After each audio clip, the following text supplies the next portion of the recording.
Well, so much there about digital innovation and creative excellence. We take a short break now. And when we return, we'll be talking to Liborous Oshoma, a lawyer and human rights activist. Stay with us. We'll be right back.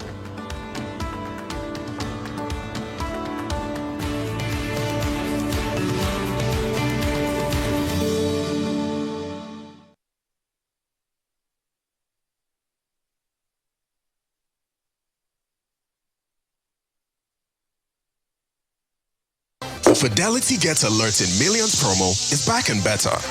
This time around, we're giving out a whopping 159 million naira. 10 customers stand a chance to win 1 million naira in the monthly draw. That's not all. You can also win 2 million naira, 5 million naira, and 10 million in the grand draw. To qualify, open any Fidelity savings account with 5K or fund your existing Fidelity account with multiples of 5K to get more tickets in the draw. Then sign up to either our mobile app, *770#, or get any of our Fidelity debit cards. Remember, the more 5K you save and transact, the more tickets you get into the draw. This promo is open to new and existing customers and runs from now till August 20, 2025. This promo is approved by National Lottery Commission and the FCCPC. We are Fidelity. We keep our word. In November 2024, the Supreme Court of Nigeria, our highest court, delivered a landmark judgment on lottery and gaming regulations. The judgment nullified the National Lottery Act of 2005, thereby upholding the constitutional right of the states. Yet today, some lawmakers push the Central Gaming Bill 2025, a blatant attempt to defy our Supreme Court and weaken our constitution. No lacuna, no shortcut. Online gaming does not strip the states' right. This is the rule of law, the supremacy of our constitution. If they defy the Supreme Court today, what will stop them tomorrow? This is not just legislation, it is an assault on justice. The Supreme Court cannot and must not be silenced. Tell your lawmakers, stop the Central Gaming Bill 2025. Protect our judicial institutions. Justice must stand and the constitution must prevail. Sponsored by Federation of 26 States Gaming Regulators.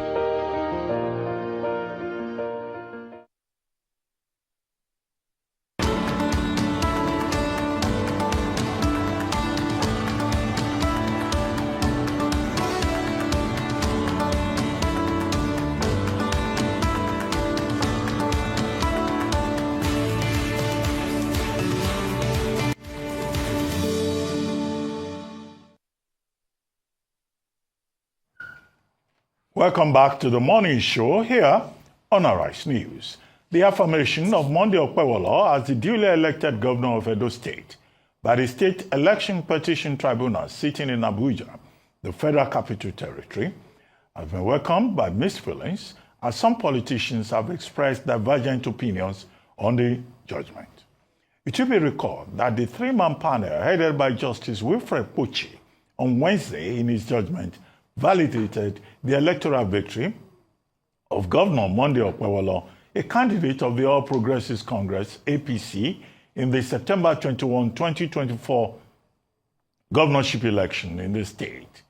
Asoe Godalo, a candidate of the People's Party, Democratic Party, PDP, and 15 other candidates were defeated by Governor Monday Okpewolo. This is not a news to us because Edo people have spoken before. The court has just reaffirmed what Edo people voted for. So we want to thank God, we want to thank the people of Edo. And I also want to congratulate my principal, the executive governor of Edo State, distinguished Senator Monday Okpewolo. It's victory for the great people of Edo State because it's not a victory for Monday Okpewolo, it's victory for Edo State because Monday Okpewolo is the governor of Edo State. He was elected by Edo people. And we are using this opportunity to call on everybody in the state to come together at this point so that we can move the state forward. Now, with respect to the judgments delivered had absolutely nothing, no semblance whatsoever with all the documents that were circulating yesterday.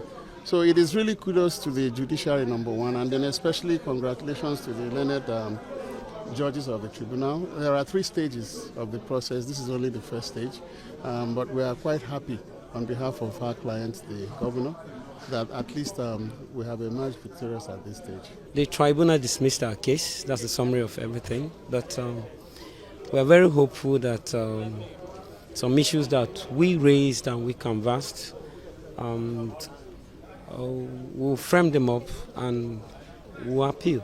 We'll see how we can advise our client on something. Joining us now on this show to review and analyze the ruling by the Edo Election Petition Tribunal is Liborous Oshoma, a lawyer and a human rights activist who hails from Edo State. Thank you for joining us. Thank you. Good morning. Okay, you are from Edo State, so yes. I don't need to tell you the story of your state. What's your take on this latest development? Yeah, the first thing is, in one breath, we say we don't want courts to interfere in our electoral process. But in another breath, we wait for courts to interfere, and we're waiting for court to make a pronouncement on the same electoral process. And so, over time, you see that since governorship election petition terminates at the Supreme Court has streamlined the process for determining election petition. If you look at Section 135 and Section 134, Section 135 states that election cannot be invalidated on certain ground. And Section 137, mainly after the amendment of the Electoral Act 2022, Section 137 was introduced. And it was also to help the limitation created with the 6 months time limit. But if you remember, we're in this studio here, the Oyetola and INEC case in Oshun, that PDP won. The ground for the challenge of APC then was almost the same thing like what PDP is challenging in Edo State. And their ground was a substantial non-compliance and overvoting and irregularities, hinging their argument on Section 137. And the Supreme Court ruled in that matter that the fact that Section 137 states that you can do without oral evidence does not mean that you can discountenance oral evidence when the documentary evidence of the tribunal, but when the documentary evidence are not manifestly showing irregularity, so you still need oral evidence. And oral evidence is you have to call witnesses, pulling units by pulling unit to prove irregularity. And so when you look at the 6 months window, you now ask yourself, truly, how much can the petitioner do within 6 months? So when I look at all of this, I just tell myself, look, I think we should rather focus on INEC so that election would be determined at the poll instead of waiting for a tribunal to do something. Okay, while we focus on INEC, BVAS is a big part of this conversation because still sticking with that Section 137, it's about the extrapolation of the data from BVAS. Yeah. Now, there seems to be a bit of confusion. Is it that we hand over the BVAS machine and that's our evidence? Are we to extrapolate it? Can you explain to us if there's a gray area where the law is concerned or if we are missing the interpretation? Because it seems everybody has their own interpretation of what they do with the BVAS and the data inside it.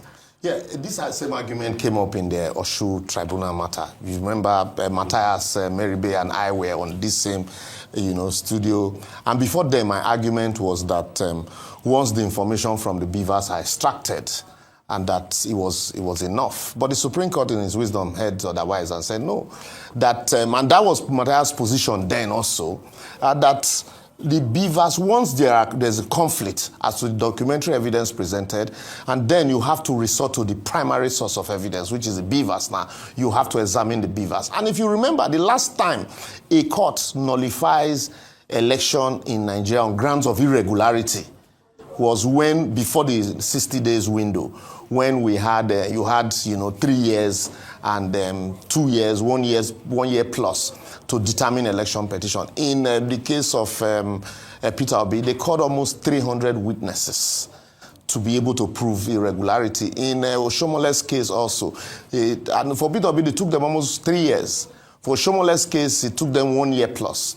In the case of Oshun Aregbesola, they had to bring in a forensic expert, Adrian Forty, to do data analysis and fingerprint analysis on all the ballot papers, and that also took them a long time. So with the Supreme Court position now, you will need to examine the physical BVAS machine. And then, like we say consistently, and I'm trying to remember this learner Sikh, he appears on this program regularly. He had mentioned it consistently that the presumption of correctness is in favor of INEC. Yeah, and that because, yes, per clerk. And that once, because of the presumption of correctness in favor of INEC, the onus now shifts on the petitioner to prove irregularity. So, and that onus is very tall. You know, so once results are announced, the law presumes that everything is done correctly.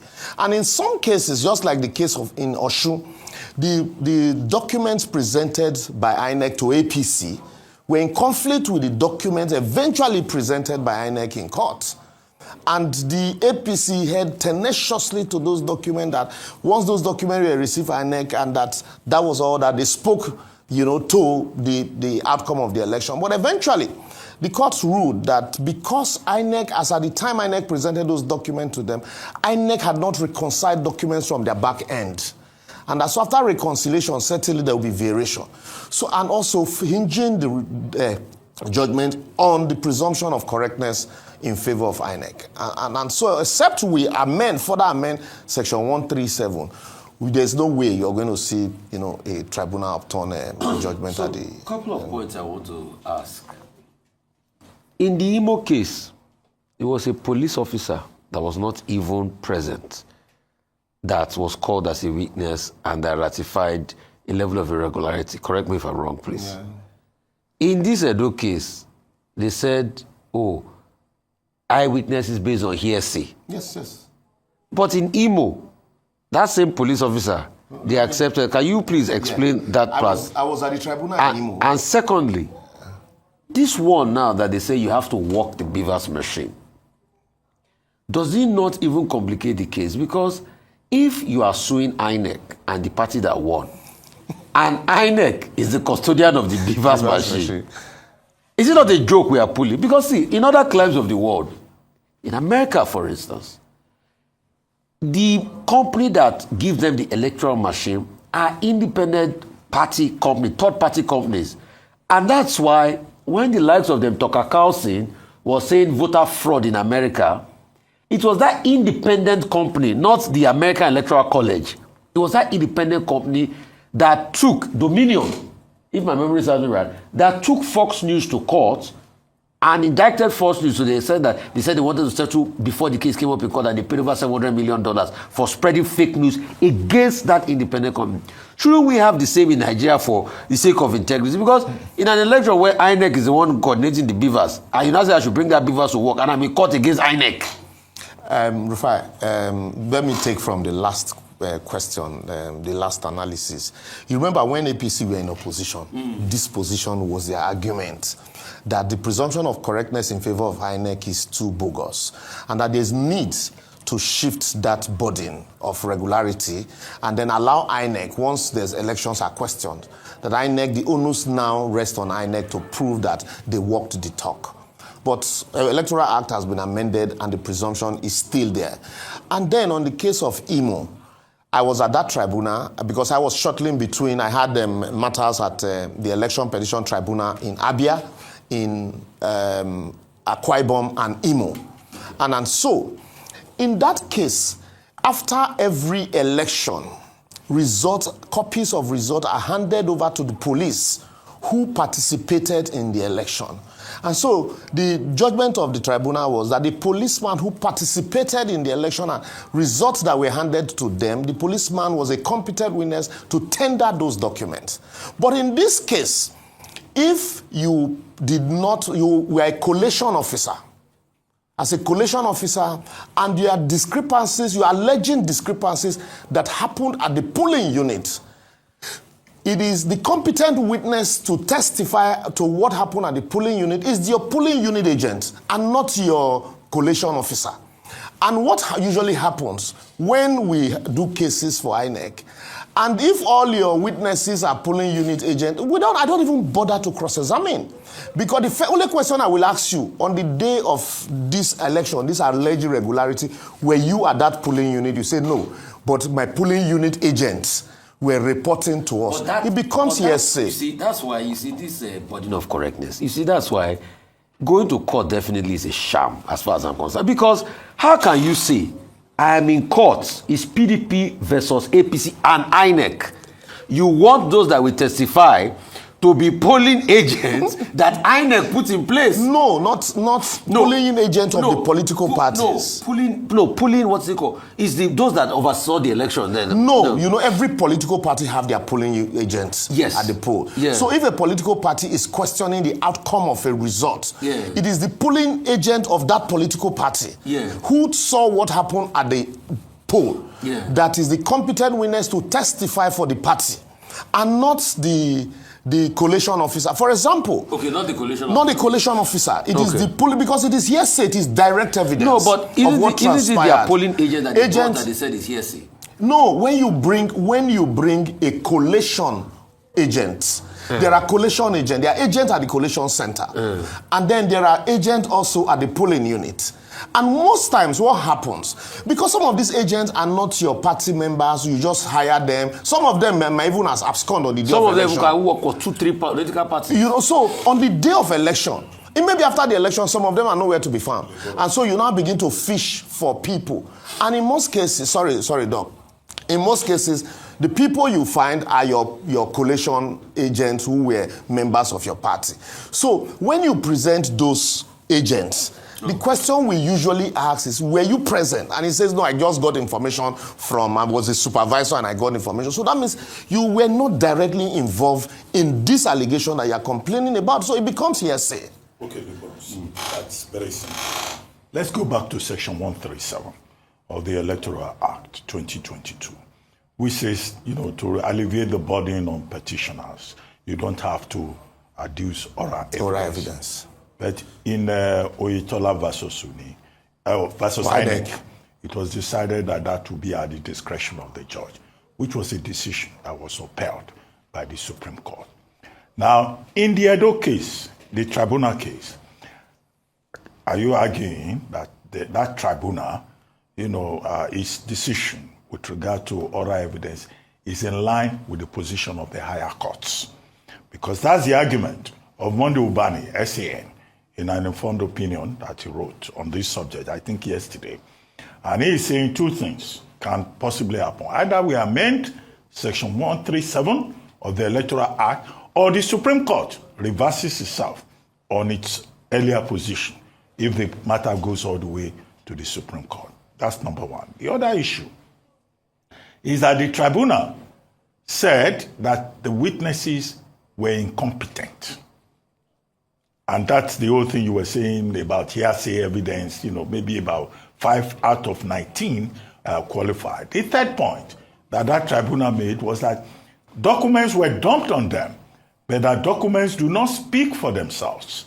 And that, look, if the petitioner does not speak to the documents, the tribunal could not have done that for it. And to that extent, they did not discharge the burden, you know, on their part. Placed on them. So can you just quickly address 137 and those other two positions that tribunal and that's took? why I started with section 137. And that the tribunal couldn't have gone against the judgment of the Supreme Court. We are precedent in law. There's no way the tribunal would have gone against... So the tribunal took the right decision? Yes, the tribunal took the right decision. And also, that's why I said, in Oshoma, when APC lost, they complained. And PDP said it was victory for democracy on this same issue. But today, in Edo, the same set of facts, the same ruling, and the tables have turned. APC now is the one rejoicing, PDP is the one complaining. That's why I started by saying, it's either we want the court to interfere or we don't want the court to interfere. And then secondly, on the competence of when a court says a witness is incompetent, that means you do not have direct evidence to what transpired. A hearsay witness is an incompetent witness, so why even bring him to court? And also, thirdly, on the issue of dumping, that had been a recurring, decimal and judgment of the Supreme Court, starting from Bauchi, Kogi, even in Kano. And the court had, that's why at the initial stage, with the amendment of the Electoral Act, Section 137 was introduced to avoid the area of dumping. But the court also, the Supreme Court, in determining that question of dumping, was with this document that you dump on the tribunal, there is need for, even if the documents are direct, there's need also to speak to those documents and point to either the directness, correctness, or controversy in those documents. When I handled one of the matters, the senatorial matters I handled at Abia, and the petitioner called about 18 witnesses, and all of them, all they just did was identify their polling unit results. And the tribunal said no, that apart from identifying your polling unit result, there's need also for you to speak to the controversy, if any, that is inherent or manifest in those results. So, but failure to so do, you don't expect, the court is not a Father Christmas, you don't expect the tribunal to go into chambers. And these were words specific of the tribunal in Kano. You don't expect us to go into chambers and begin to comb through the gamut of the documents, or go on a voyage of discovery for you and comb through the documents. And so, in the Edo Tribunal, when the PDP called, I think was it about 19 witnesses or so, or 16 witnesses, and 11 were said to be, or less than that, were said to be polling unit agent, and INEC refused to call witnesses. I told a friend of mine who was a supporter of the PDP, I said, look, your case, from what I'm seeing now, it means that you have not proven anything and to warrant INEC calling a witness to discredit. He said, why? I said, because I've represented INEC and I have, in similar circumstances, I've failed also to call witnesses. So, but I'm telling you this in confidence so that you understand the procedures. So when you have not been able to disprove that burden placed on you, INEC will not call witnesses. They'll just rest their case. It's like a no-case submission. They'll raise their case on your case and say, look, I don't need to even come and answer to these allegations because the burden of correctness. And then, going back to the Section 137 I talked about, is either, I agree with Mondo Bani SAN, it's either we amend Section 137 further, and I doubt if the Supreme Court will overrule itself. And so that's also the difference between, but the Supreme Court can reverse itself. Yes, but because the Supreme Court, yes, it can, but because the Supreme Court had been consistent in all of this, not just one judgment, they've been consistent on this issue, that you can't take away the discretion of the judge as to calling witnesses. You don't just, because when you do that, when the Supreme Court overruled itself, what is going to happen is that documents will be dumped on the court, and then you now expect the court to go back and say, I plead Section 137 that the document speaks for themselves. And so go into chambers and begins to look at the documents and sort them out for yourself. That will place a very big burden on the tribunal that it might take them more than 6 months to begin to deliver judgments. Okay. Let's talk about concerns around legitimacy and interference in this process. We saw a flurry of documents that were released into the public space, purported to be the judgment prior to its delivery, and various documents, and they were all conflicting. My question to you is, and this is not the first time we're seeing something of this nature, where are we going wrong with that? Because it does bring into question the legitimacy of what eventually comes out. Yeah. In the era of social media, we have to be also very careful. But before then, I would also, I just remember now the question Rufai asked on the BVAS machine, usage of the BVAS machine. I think also, I have also been an advocate of BVAS machine being handled by an independent, body altogether. But the question we have, the big problem we have here, is not even the company that is going to handle the BVAS machine, who empowers or who employs that company, who employs the company. We saw cases where INEC would firm out, handling of logistics to National Union of Road Transport Workers. But it's an independent body. But who is handling that company? And so also a situation where INEC consistently, the chairman and in some cases resident electoral commissioners are appointed by the government, and the process of appointment, some persons, we've seen cases where national commissioners are appointed and the allegations that they are members of political party. So that also talks to the credibility of the process. Then secondly, on the issue of, when those documents came out, a colleague of mine, a very senior lawyer, also sent them to me and said, please verify this, authenticate. I asked him, I said, as a senior lawyer, how can you be asking me, is this how a judgment of a tribunal should be? He said, but in Nigeria, anything can happen. I said, but I doubt. But I think what the people that released those documents, what they attempted to do was they looked at the issue, the case in Oshoma. They knew that at the tribunal in Oshoma, it was 2-1. And so they just presumed that just like Oshoma, and since the case is almost similar, the case of Edo is almost similar, so for Edo is likely going to be the same. And so that was why those documents were released and very scanty. And some persons even allege that maybe it might be the typists that typed those judgments that would. I said, no, this can't be a judgment. But because it's at the era of social media, anybody can sit down in their house and, concoct documents and just push them to the public domain. Because also, largely, because we do not have strong faith in our electoral process. And that's why what we need to do is look at the electoral process and determine where do we tweak it a little bit. Should we deploy technology fully?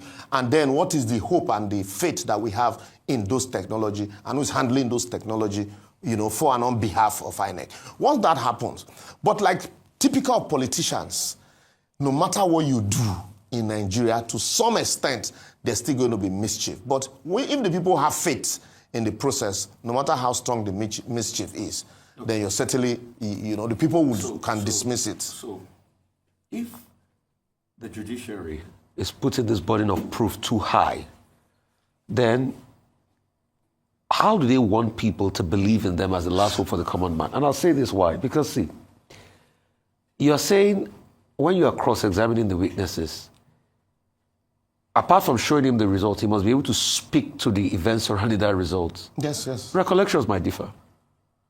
Have we accounted for that?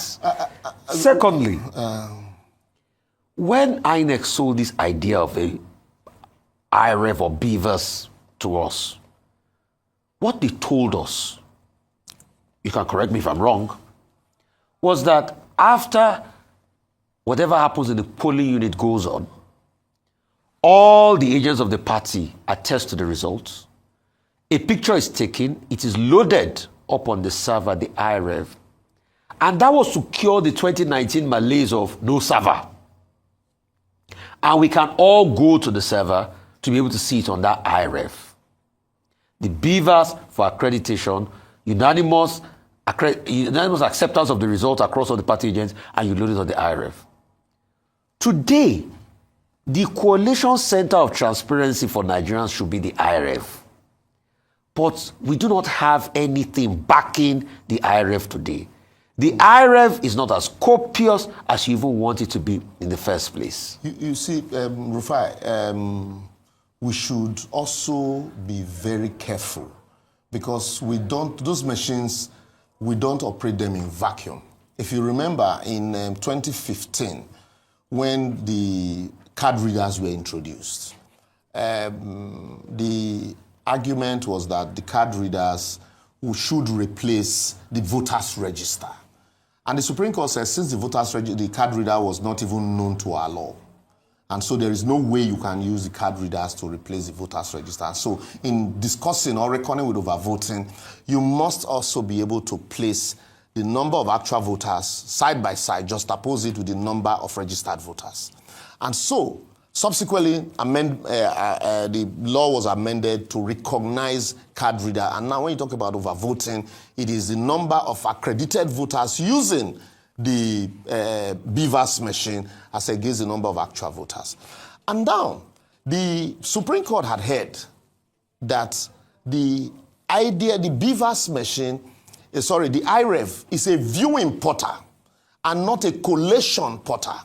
Because the rule states that there are 3 methods of collation. First and foremost, the hard copies of result sheet at the polling units from AC88. And then, if those copies are not available, the copies handed over to the from AC88 uploaded on the IREV. And if those documents are in the absence of those documents, the ones handed over to your polling unit agent can be tendered. In the absence of that, the one handed over to the police officers at the polling unit also can be tendered. So you have 3 hierarchy of collation. And so also, the question here now is that if you feel that there are discrepancies in the results that you have and what was uploaded in the IREV, the best evidence is to tender this result sheet. The competent witness is the man who handed those result sheets at the polling unit, and then you juxtapose them with the man who is collating. Failure to first and foremost bring the man who handled the result at the polling unit is fatal to your case. That's what the court is saying. Please, we need to round up now, so I need the answers to be very precise. Now, there was another matter before the tribunal, which was the matter brought by the Action Alliance and Adekunle Omaje. And the tribunal made the point that, 1, Adekunle Omaje lacked locus. He was not a participant in the election. He was not recognized as national chairman. And that Action Alliance that he said was not allowed to participate in the September 21, 2024 election also did not, have, the nomination form signed by a valid and known chairman. Can you comment on that? Again, whether the tribunal was on point. Section 133. In terms of law. Because of time, I won't be able to read, because as you say, I should just go straight to the point. Section 133, if you look at Section 133 of the Electoral Act, it states clearly who can bring a petition. The fact that you're a political party does not entitle you to bring a petition. You must have participated in the election. The fact that you didn't participate in the election, you become a rabble-rouser. The problem here is that because the tribunal are enjoined to take all applications and wait, deliver judgment at the final stage to avoid preliminary appeals. And so the tribunal will have to entertain that frivolous petition, no matter how frivolous it is. But I think, going further, for petitions such as that, both the parties and the lawyers should be fined, so as to avoid a situation where you just feel a pre-election matter, you feel, you can bring it before the tribunal, or maybe somebody can even pay you to just bring that petition, to use it to unsettle the other parties. Because it takes away the time that the tribunal would have been using to deal with that. They would have concentrated and focused on the main issue, which is, the petition of the PDP. But when you have such petitions and then the tribunal will have to look at it, no matter how frivolous it is, I think that there should be punitive measures for both the petitioner and their counsel. So are you saying that these lawyers who bring frivolous and vexatious petitions to waste the time of the court, to forum shop, to just go around shopping for justice, they are part of the problem. Yes. And they should be sanctioned. Do you know some of them that you would like to mention? Even if I know, I won't mention anyone here. You find that if not just the tribunal, I try as much as I can, because I'm alternative dispute resolution savvy, I try as much as I can to take every step to resolve dispute before approaching the court. But you find lawyers, also this craze for senior advocates. People just approach the court with all kinds of frivolous matters, and court having to deal with frivolous cases. Not just the tribunal. There are some cases that lack merit. Some you will see lawyers who file multiple cases. And that's why I think NBA also should step into such matters and begin to find a way to sanction such lawyers. In other societies, lawyers will be heavily sanctioned by the Bar Association for filing frivolous cases. What do you do to judges that give funny judgments too? Then you have the NJC. You bring petitions before the NJC. So it's both ways. Anyway, Funny judges, funny lawyers. These lawyers, they will be paid anyway. Yeah, exactly, they will be paid, and nobody questions whether the advice is wrong or not. Thank you very much, Liborous. My pleasure. Always a delight to have you on the morning show.